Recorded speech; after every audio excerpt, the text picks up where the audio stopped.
Introducing Home Care Plus, a new subscription service from Lowe's that helps make life easier by giving members a hand with home maintenance. Let Lowe's tackle the tasks you keep meaning to do, like electric dryer vent cleaning, replacing hard-to-reach light bulbs, and more. Subscribe to Home Care Plus for just $99 a year and consider your to-do list done. Members get more at Lowe's. Available in select zip codes only. Cancel anytime. Non-refundable fee. Product purchase required. Terms and service restrictions apply. Details at lowes.com/terms. Subject to change.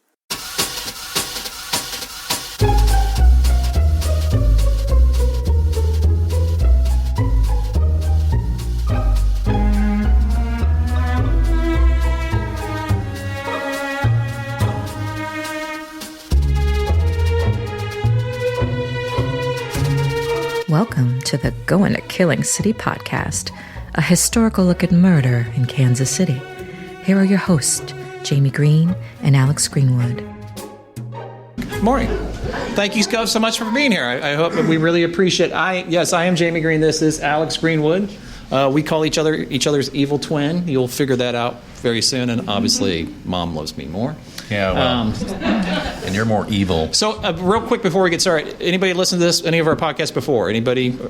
A few of you? Good. And yet you're still here. That's right. That's amazing. Can I just say real quick, if you can't hear us in the back, we'll try to talk loud. Just do this if you can't hear me or him, okay? I can go a little up. Okay, we can talk a little louder. I can definitely. Do I have to do higher in pitch or can I just... So when you use head voice, you project... Anyway. Let's do our Bee Gees, shall we? Yeah. No.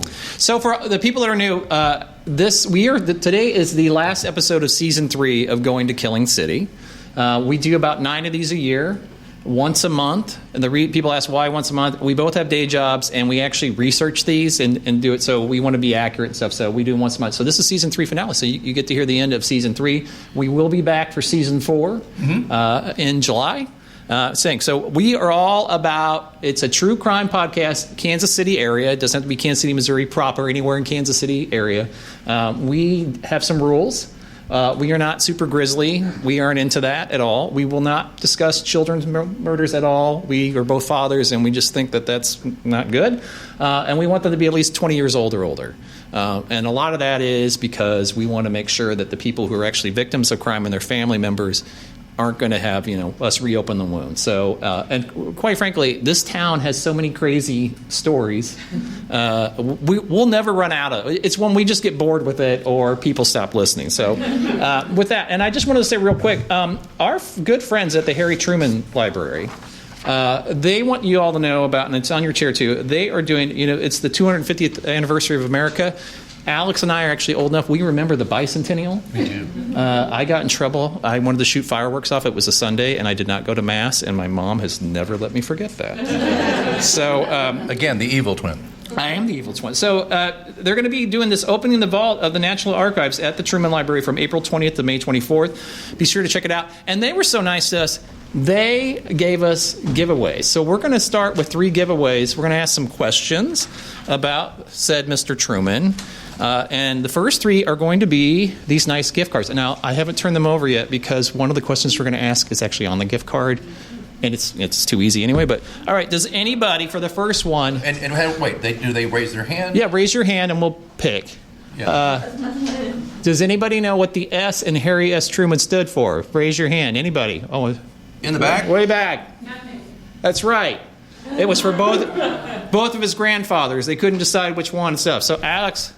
Give the lady what she won. All right, yeah. Just throw it. There we go. Thank you very much. Thank you. All right. Real quick, thank you for handing that out. Second question is, what kind of business did Harry Truman operate after the First World War when he came up? Yes. Habitat. That's correct. Correct. There you Enjoy. All right. Third question, and we'll do halfway through the next 3. Truman was Franklin Roosevelt's last vice president. This one's a little tougher. Name one of FDR's earlier vice presidents. Tough one.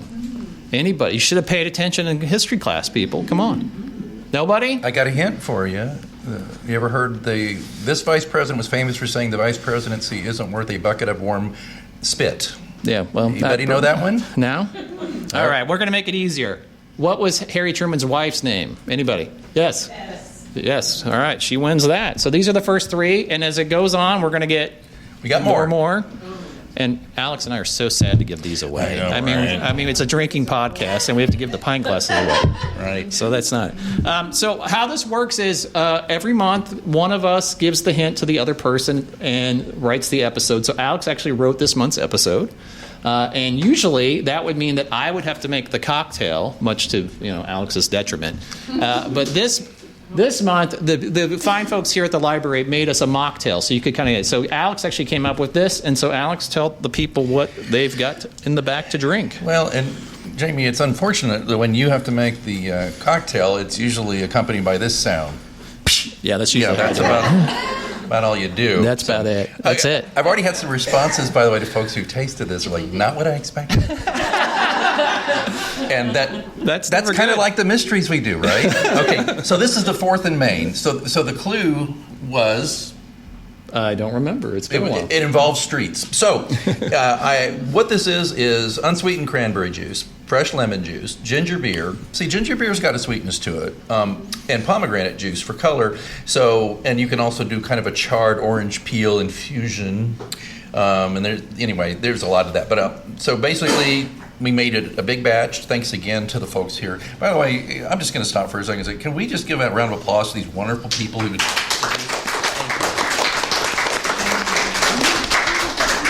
And they have treated us as... way it's too like well. I keep looking at Jamie going, I don't think they know who we really are. No, I don't think they do.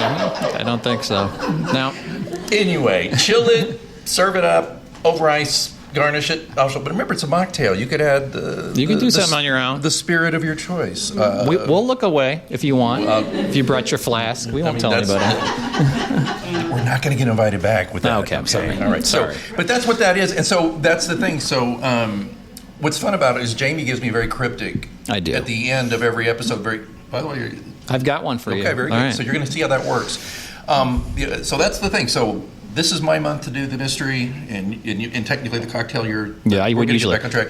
But this is our season finale as well. And don't forget, we have some announcements towards the end about some events we got coming up and some other things. But this episode that we're recording now, if you're a paid subscriber on our Substack, you'll get it tomorrow. You'll get it tomorrow. If you're not, but no ads. But have no fear. If you're not a paid subscriber, it'll be out in your podcast feed on the 15th. Yep, okay, 15th of every month when they come out. Like 3 days. Yeah, it's fine. All right. So. What are we doing? The only thing last I'll say is we usually do these in each of our own home bars when we record these. And that's one of the reasons we're also... So his home bar... You tell him about your home bar real quick and then we'll get started. Remember, your name is Green and my name is Greenwood, and my home bar is the Green Shebeen. And a Shebeen is an Irish word for speakeasy. So there you go. And since I'm a musician, it's the Green Room. So this is the first time we've ever done this sober. This will be interesting. Yeah, I know. We did a live event at the J. Rieger Distillery. He treated us well. He double-fisted drinked us. He gave us one for each hand. I got a little slurry toward the end there. And I was like... That's why our wives come to drive us home. Ryan, maybe. I was like hanging all over Ryan, maybe. Like, I love you, man. It wasn't that bad. All right. Shall we get to the mystery? Alex, here we go. The floor is yours. Thank you very much. And it doesn't even need sweeping. So here we go. There are a lot of ways to get yourself noticed in Kansas City in 1908. You could open a business. You could run for office. You could even get arrested for something ordinary. Or you could walk into the street, declare yourself God, and start a gunfight. This is the story of James Sharp, better known at least to himself as Adam God. James Sharp wasn't born a prophet in 1857 in Lebanon, Missouri. No, he came of age in this post-Civil War Missouri and had no shortage of itinerant preachers, men moving from town to town offering certainty in uncertain times, and Sharp drifted into that world. And then, somewhere along the way, he crossed a line that most people, even the fervently religious among us, do not cross. Again, he stopped speaking about God and began speaking as God. Not metaphorically, literally. So he claimed he was Adam, the first man, the father of all, the father of Jesus Christ. His wife, by extension, became Eve. His followers took their places in what they saw as a living biblical order. It was a closed system. self-reinforcing, and for a time functional.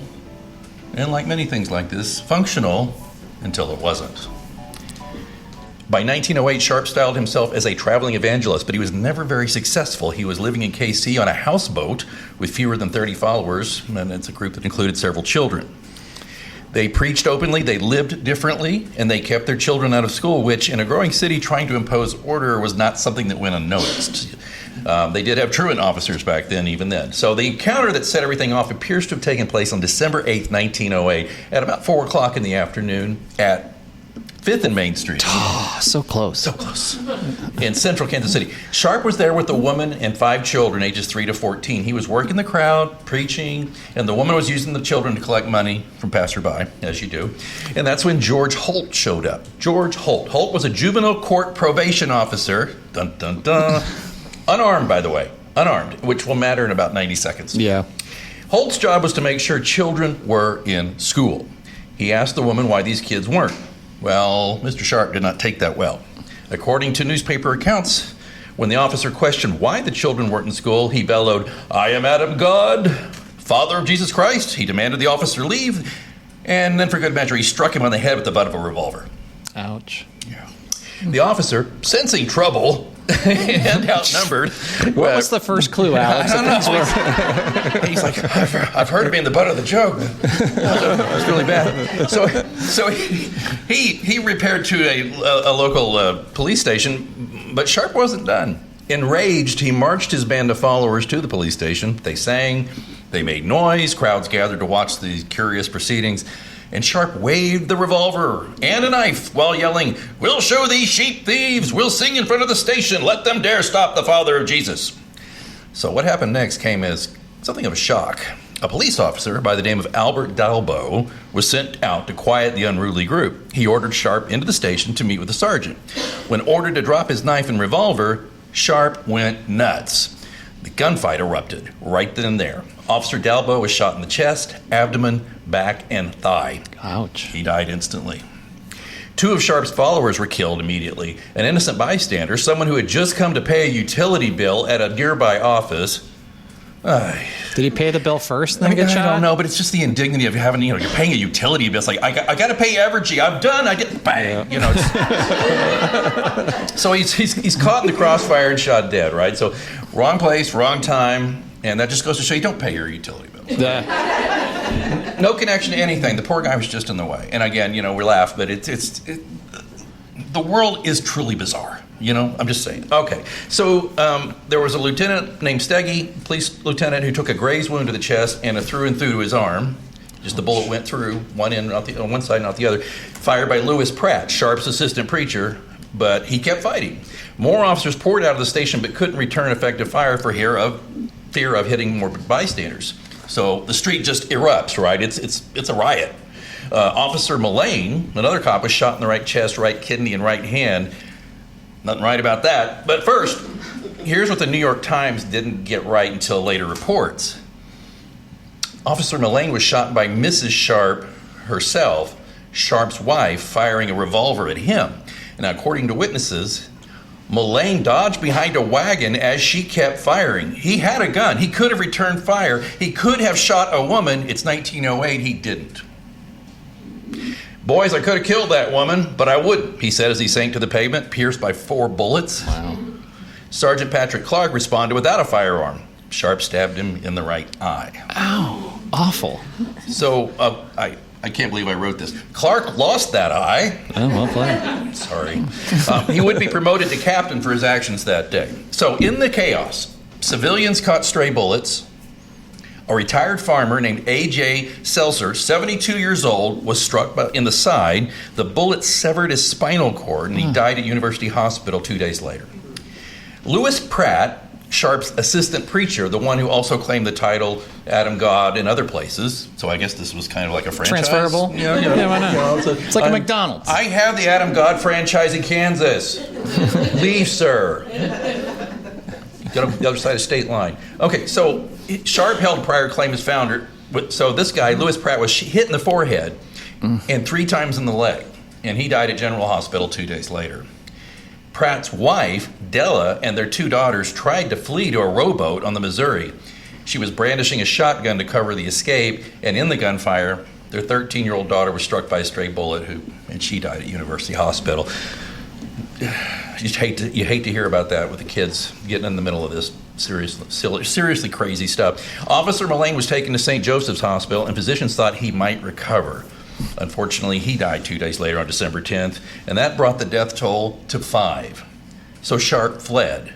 He shaved his white beard in a barber shop on Mulberry Street and tried to disappear.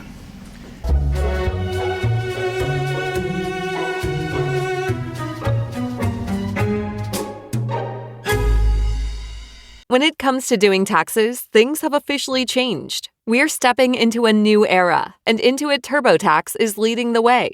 With TurboTax Expert Full Service, you can match with your dedicated TurboTax expert who will take your taxes off your hands entirely. All you do is upload your documents, and your TurboTax expert handles the rest from start to finish. And here's the best part. You can actually see real-time updates on your expert's progress while you go about your day. No guessing, no waiting around wondering what's happening, just total clarity. Plus, you can reach out with unlimited questions at no extra cost, even during nights and weekends throughout tax season. And because they're focused on your unique return, you can feel confident you're getting every dollar you deserve.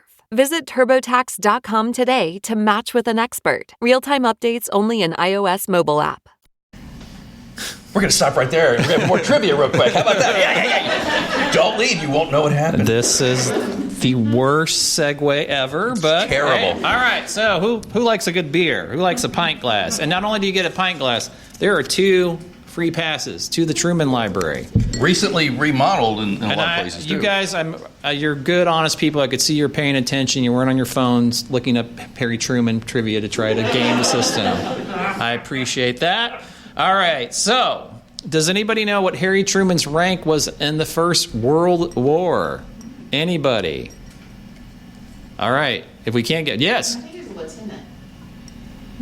One higher. What's above? In between? No, between... Did you guys not watch MASH? Captain, yay! Woohoo! Have a drink on us, sir. And you can put a mocktail in it because everybody loves it so much. Yeah, you love it so much. I'm sorry. Go ahead. Does anybody know where Truman's mom lived, Martha, and it's in town, and you can visit it now, and it's, yes. I've already answered, though, but it's No, you're weird. Yeah, Grandview is correct. See, you got your glass anyway. Congratulations. Maybe you could set up a stand, and sell some of this stuff. There you go. All right. If you had this mug, you could turn it over and get the question right. The blank stops here. Yes, the blank stops here. There you go. There you go. And remember, you've got free passes to the museum in there, too. So thanks to our friends at the Truman Library. Now, back to the rest of our story. And we will have more giveaways, so you don't want to leave, right? You don't touch that dial. No, we have the grand prize. All right. You guys are lovely. Thank you for that. All right. We're going back to he shaved his beard and decided to, blend in. Just think about Homer Simpson going into the hedge, right? Well, his name was Sharp, but he kind of wasn't. Right. He didn't get far. On December 11th, a farmer tipped off Johnson County Sheriff Steed. Oh, my gosh. Sheriff Steed. It's just, you can't make this stuff up. I mean, Steed. It's for Dickensian. I'm just seeing Tommy Lee Jones out of No Country for Old Men right now. There you go. So guess where they found? It's not a trivia question, but I gotta ask. They found Sharp. Does anybody have any idea where or how they found him, or what was he doing when they found him? Anybody have a guess? I'm going to say shooting somebody. That's my guess. Well, there is. He seems to be really fond of shooting people. It would have been better if his last name was Needle. Right. Because they found Sharp asleep beneath a haystack. Nice. I mean, the hay fever alone. There was no Claritin. No. There's no Claritin back then. But he was God, so he didn't get... Well, there you go. There you go. So when the sheriff questioned him, Sharp made a statement that still resonates. He said he was willing to be arrested now that he had, quote, finished the work that God sent me to do, unquote. What? No remorse, no second thoughts, just the unshakable certainty that he had done what he was meant to do. So they had a trial in May 1909. That's a good 5 months later. They presented a shotgun, 2 repeating Winchesters, 5 revolvers with boxes of ammunition, and a large hunting knife, the weapon he'd used on Sergeant Clark's eye. And, it didn't sound like it was much of a Perry Mason moment here. He was convicted of murder and sentenced to 25 years in prison. 25 years. You think it's 1908, you're thinking, man, get a rope and all that, No, 25 years in prison. And Missouri likes killing people. Well, that's what right? I mean, we've talked about a lot of those cases. So. It is true. So, 25 years in prison, the Gray Bar Motel, okay. The House of Many Doors. Yeah. Okay, I'll stop. All right, go. All right. And so he's convicted of murder, 25 years in prison, and that's where the story sits rather uncomfortably, because it's easy to dismiss this as madness, as mental illness, and move on, right? But that leaves out the harder question. Sharp didn't act alone, right? People followed him into the streets for mayhem, right? They believed him enough to reorder their entire lives and go live on a houseboat, right? Enough to stand with him when violence erupted, enough apparently to die with him or for him. 5 people died because a group had absorbed a leader's identity into their own sense of self. It's crazy. So here's what matters most. When police questioned one of the children in Sharp's group after the riot, the child said this, quote, "When a policeman tried to stop us, our religion teaches us that we have the right to shoot and kill," unquote. So it's not Sharp's words, that's a child's words. But the child had absorbed the justification completely, and the system had worked. Belief had become identity, and disagreement had become rather illegitimate. So there's no neat answers for that, but what we get instead are the mechanics of it, and they're worth understanding. If you just give me just a second here as I go into my criminology thing here. A social psychologist named Henri Tajfel ran experiments in the 1970s that would have been trivial, but he divided people into groups, right, based on meaningless criteria, right? Like he would say, this half of the room, your preferences are for abstract art, you guys are into coin flips, and then and things with zero weight in the world, that would be you. Yeah. And that works for you. And then he asked them to distribute rewards between their own group and others. And even with nothing at stake, people favored their own group. And even though they just got assigned that group, like if we divide you all up, and I'd say, okay, you get to hand out a bunch of mugs, right? According to these experiments, you'd be more likely to hand them out to people in your own group. That's how human nature can go. Wait, I should have given these to you? Well, yeah, okay, I wanted that. I know. Right. Sorry. So what he discovers is that we don't always think as individuals. We often think as members of groups, right? Which we attach part of our self-worth to those groups without noticing it's happening. So once that connection forms, we sort the world into us and them, absorb the group identity into ourselves, and measure everything against it. Judgment bends to keep us aligned. And this can happen gradually, not in a single moment, but steadily enough that we rarely notice the drift. Why am I bringing this part up? When I read this, all right, could anybody give me the name of another heinous criminal from way back when? Anybody got a good one? You can, kind of a cult leader type guy? Jim Jones, Guyana, right? You should have made Kool-Aid for this episode. Well, by the way, I have some bad news. So bad. Yeah. If you no. There's a reason why it's tart. Now, this is going to be our most popular. No, never mind. It's so bad. I'm sorry. Okay. They're never listening again. That was it. But it's and the other part of this that it got me was there's a lot of it couldn't happen here. Mm-hmm. And it did happen here in 1908. You know what I mean? It's a little mini Jonestown, but it's the same principle, is it not? So I just thought that was fascinating. I mean, the fact that they really didn't need a coherent ideology. They just needed a leader who offered them certainty, and they needed to be part of something that felt under siege, because that adds cohesion, and sometimes it just adds meaning to people's lives. So anyway, I just want to bring that thought up into it. So there was. It all started with a question about school attendance, and then a blow with a revolver, and then a gunfight in the street, and then there's just no long unraveling, right? There's no slow descent, just a line was crossed and everything that follows. And James Sharp didn't leave behind a movement. He didn't build anything that lasted. What he left was a moment, 5 deaths, a public collision between belief and order, and a reminder that the danger isn't always in what someone believes. It's in how far people will go when that belief becomes identity and stepping back feels like erasure. In 1908, that line ran through Kansas City. And for a few chaotic minutes, a man who called himself God tested it. The city held. Now, what happened to Sharp? He was paroled after 14 years and 7 months in 1924, and it was at that time that his wife Melissa moved to Joplin. In 1926, at 70 years old, still sporting a very long white beard, he was arrested in Joplin for chasing and frightening children at the Alcott School. When questioned, he claimed he chased them because they called him Santa Claus. I'm not making this up. He lived in Joplin. He called himself Reverend. The local paper noted that he did not have a following. So there is hope for humanity, right? By 1946, he was still there in Joplin, still jigging in the streets, dancing. He would dance a vigorous jig at the corner of 7th and Main to draw crowds so they'd listen to his street preaching, and he claimed he would, quote, live forever. Funny enough, though, he died while dancing. He was dancing by himself. He was dancing with himself. Billy Idol. You know. So Melissa Sharp told the Joplin Globe, "We'll just quietly put him away." And that's what she did. He was buried without a prayer, without religious service, without music, without flowers. 18 friends of the Sharps watched. Then Melissa Sharp was driven home. So there's no ceremony. There was no significance. He was just quietly put away. Thank you. That was this month? That's this month's mystery there.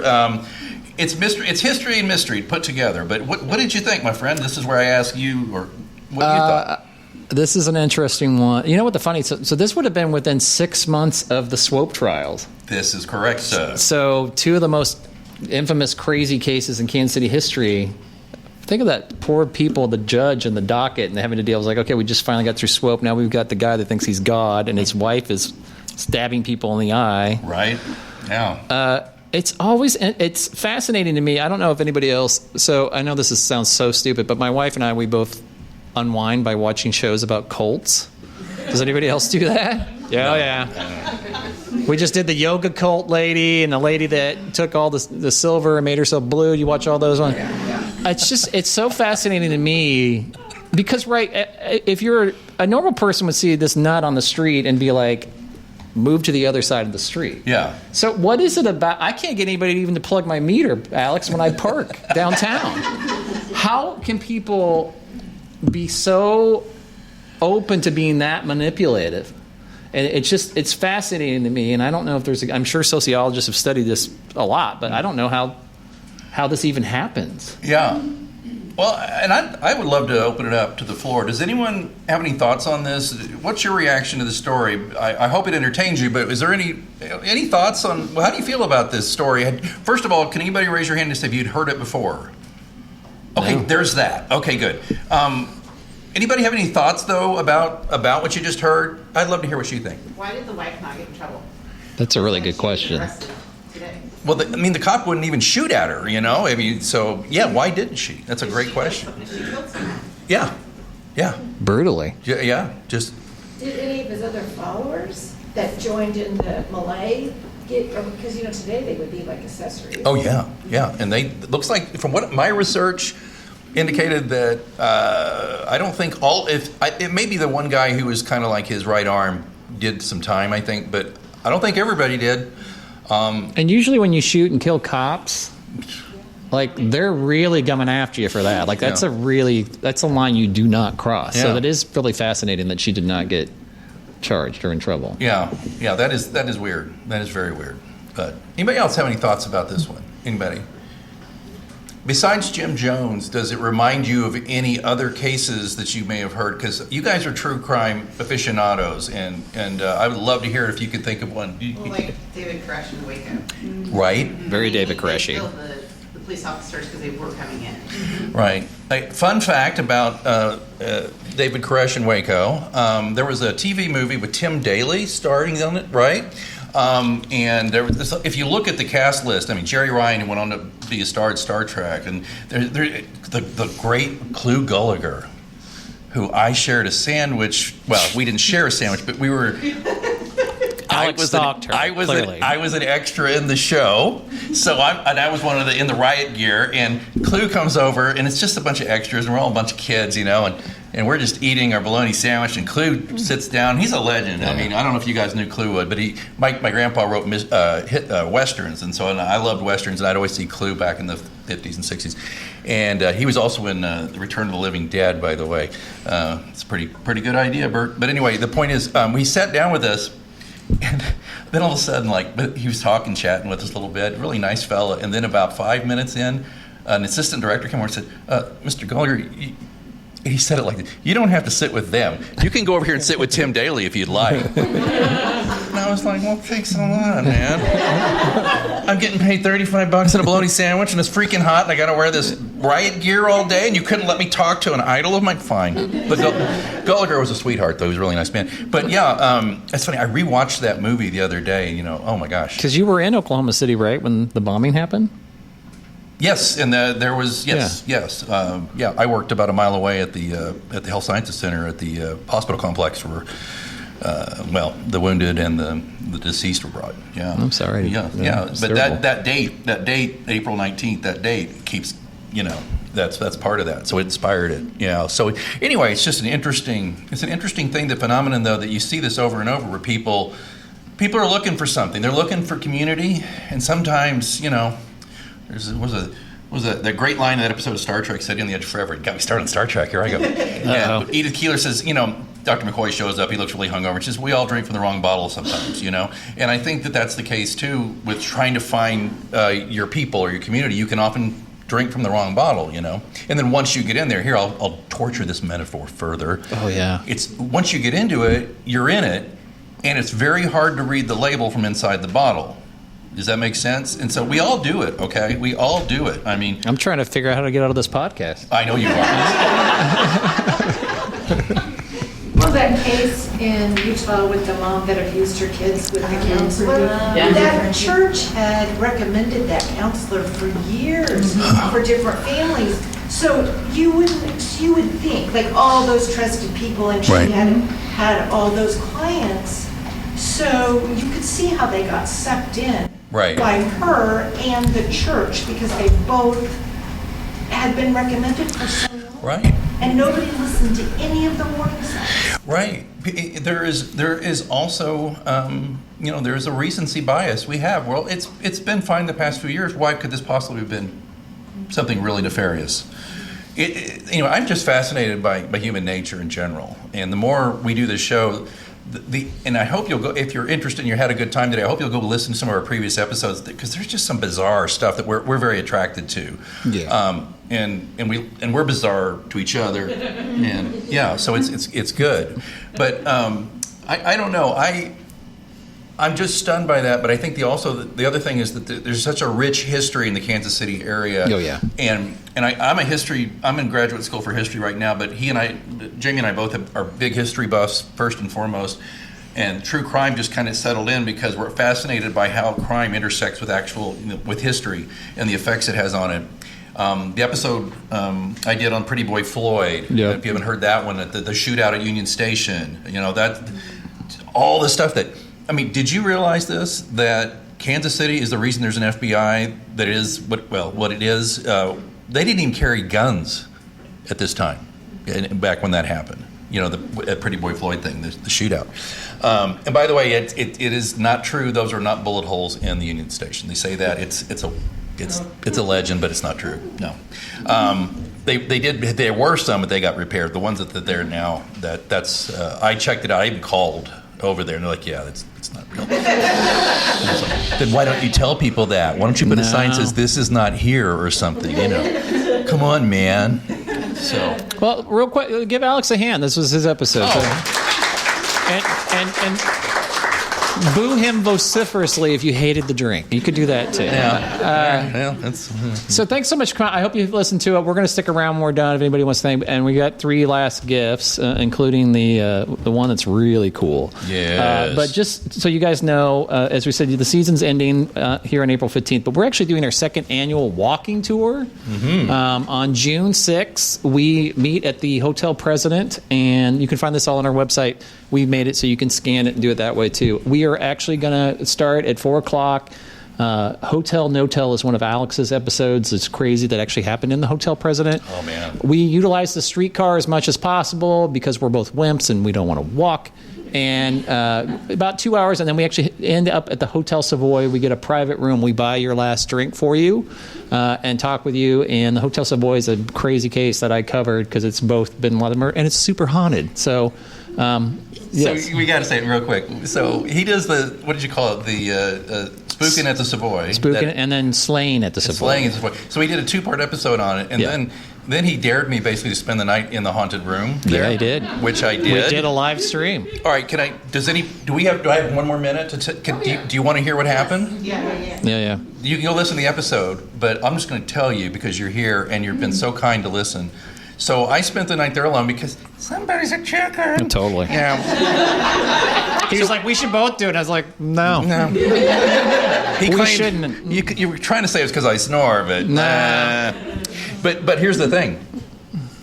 So what we did a live stream show, and we had guests from the Tipsy Ghost podcast. I don't know if you've heard of the Tipsy Ghost podcast. Look them up. They're ghost hunters. They drink even more than we do. Way more. Yeah. And they're younger. Yeah. Anyway, Sarah, and the other person. The other one. Anyway, they were on there, and we had, who else did we have on that show? We had the woman that is actually the podcast that does our opening, who is a professional jazz singer out in California. She came on and talked a little. She does the voiceover. Right.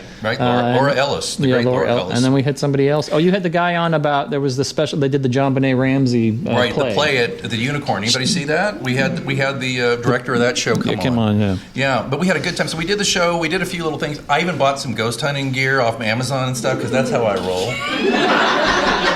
And so once we're done, So we got to talk about the room real quick. So room 505 at the Hotel Savoy is considered the most haunted place.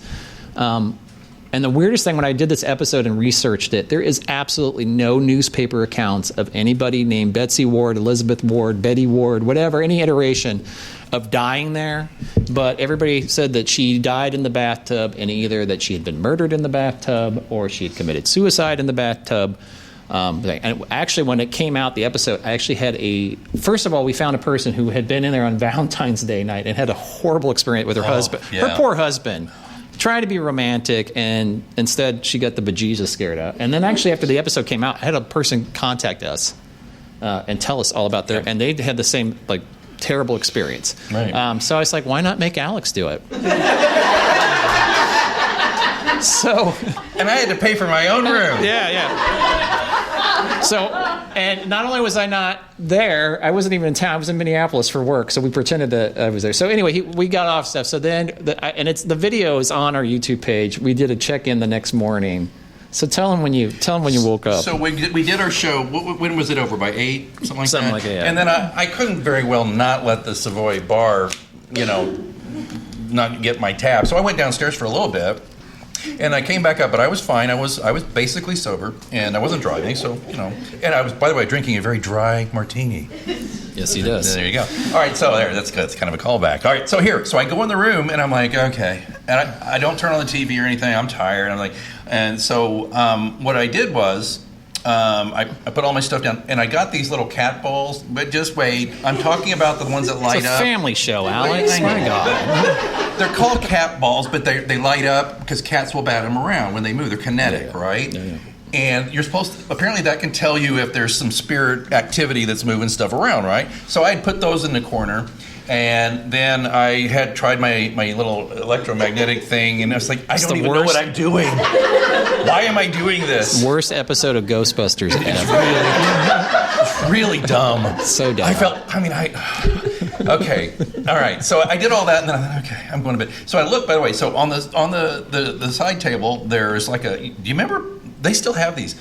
The phone it's not got an antenna pulled out, but there's no cord. It's just got a little cordless telephone for the front desk.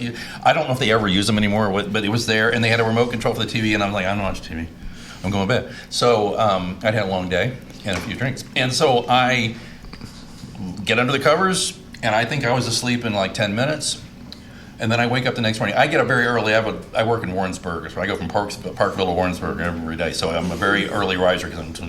So I wake up, and remember this now. I went to bed as I say, north and south.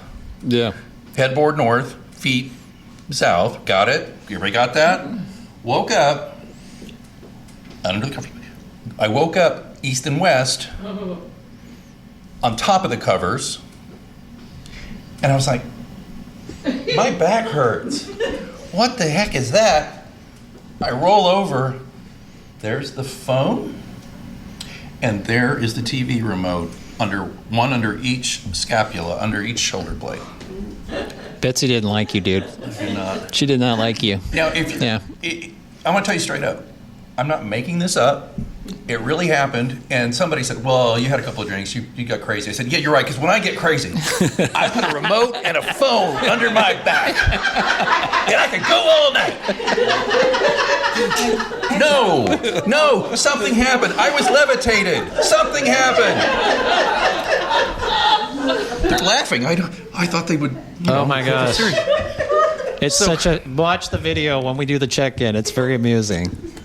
Because the best part was, okay, and then lastly, and then we'll wrap up.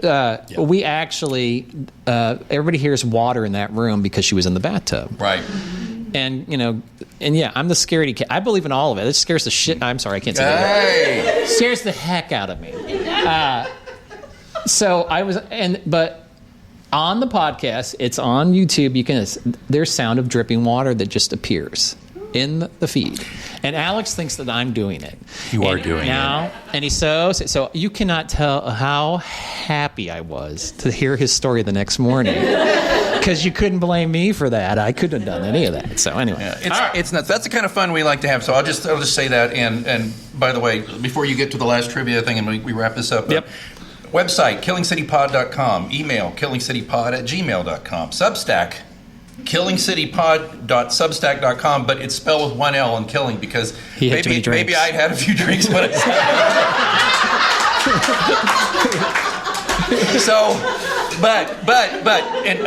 So I just want to tell you, but if you go do that, you can get early access, and we're going to have a ton of. By the way, we're going to be serializing Jamie's novel, and it's a true crime novel, Kansas City-based kind of thing. It's not true crime in the sense that all of it's real, but it takes place. He used to work at City Hall. Trust me, there's intrigue. And we're going to serialize that for our paid people. We're going to do more videos, more things like this that our paid people will get. But you don't, if you can't pay for it, I understand. We're going to have plenty of freebies and good stuff, good times there. So there's a link there. Just go there, and you can find everything. The link's there. Just use your phone and do that. But I want to just invite you to join the Insider Club. And it's just think of it this way. It's your backstage pass to Kansas City's darker history. Shootings, mob things, remote controls under your scapula. It's all there. And it's all paired with cocktail culture, right? There's always a cocktail. There's a recipe. And all these memberships are through Substack. There's the Black Hand tier, which is $39 a year. And you get early access to shows, subscriber-only bonus content, early written features, fan polls, and then there's the Speakeasy Club, which is $99 a year. And we come to your house and clean. That's what we do. No, we don't. Well, no. Who knows? Everything you get everything in the Black Hand tier, and then we do a quarterly KC Distillery meetup. Yep. First drinks on us, and live podcast access with priority invites to tapings. Okay, there's more information on the Substack, but we have some trivia, and I want to just say too.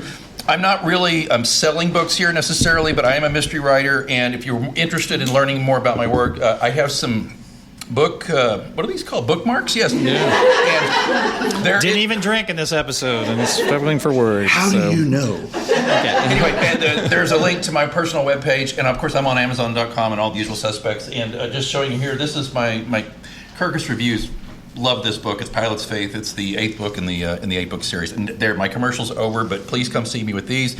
Hit it. All right. Thanks so much, everybody. So some more giveaways. All right. Harry and Bess Truman had one child, a daughter. She later wrote mysteries. What was her first name? Margaret, correct. There we go. Congrats. Hey-o. Yes. And what bonus? Harry Truman threatened a writer who criticized Margaret's singing and piano playing abilities, and he said, "You might need to get a piece of steak for your eye after I see you." While he was president. Yeah. All right. We have two more, right? We have two more. Okay, can anybody, this is the dark part of the history, name one of the two cities that were targeted by the atomic bombs during Truman's presidency? Yes, sir. Hiroshima There you go. There you go. And Nagasaki. Yep. Okay, now this is crazy. This is when I need Vanna White to be like this. And what am I, an chopped audio liver? podcast. Okay, yeah. So this is the grand prize. This is for you and your family a year membership to the Truman Library. Can go as much as you want. They have a newsletter. They do all this really cool stuff. So we're going to make this a little harder unless none of you get it, and then we're just going to make it a lot easier. All right. So as everyone probably knows, Harry Truman was not expected to win the 1948 presidential at all. Even his own family thought he was going to lose. Nobody had faith in Harry Truman except for Harry Truman. The night of the 1948 election, he absconded actually fairly close to here to a hotel. The Elms is correct. Look at that. Congratulations. I thought I was going to have to keep giving hints for a while. She was on it. So thanks so much for that. So that's all the hits. Okay, we want to do if you want to be in the picture, we're going to do a turn around and get everybody behind us. So and this will go on our webpage. So if if you're wanted in several states. Yeah, this is thing. All right. So James, where we go here? All right. Oh, I should turn it facing the audience. I'm sorry.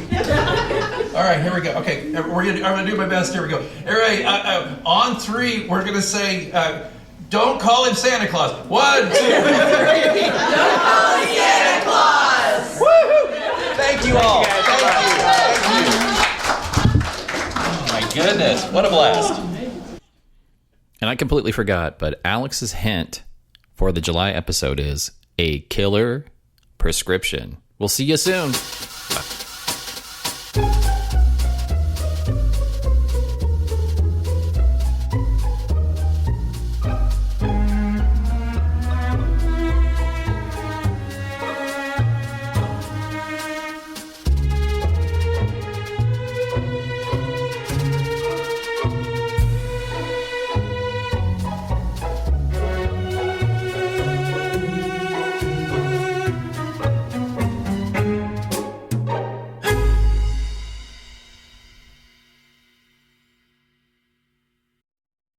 Introducing Home Care Plus, a new subscription service from Lowe's that helps make life easier by giving members a hand with home maintenance. Let Lowe's tackle the tasks you keep meaning to do, like electric dryer vent cleaning, replacing hard-to-reach light bulbs, and more. Subscribe to Home Care Plus for just $99 a year and consider your to-do list done. Members get more at Lowe's. Available in select zip codes only. Cancel anytime. Non-refundable fee. Product purchase required. Terms and service restrictions apply. Details at lowes.com/terms. Subject to change.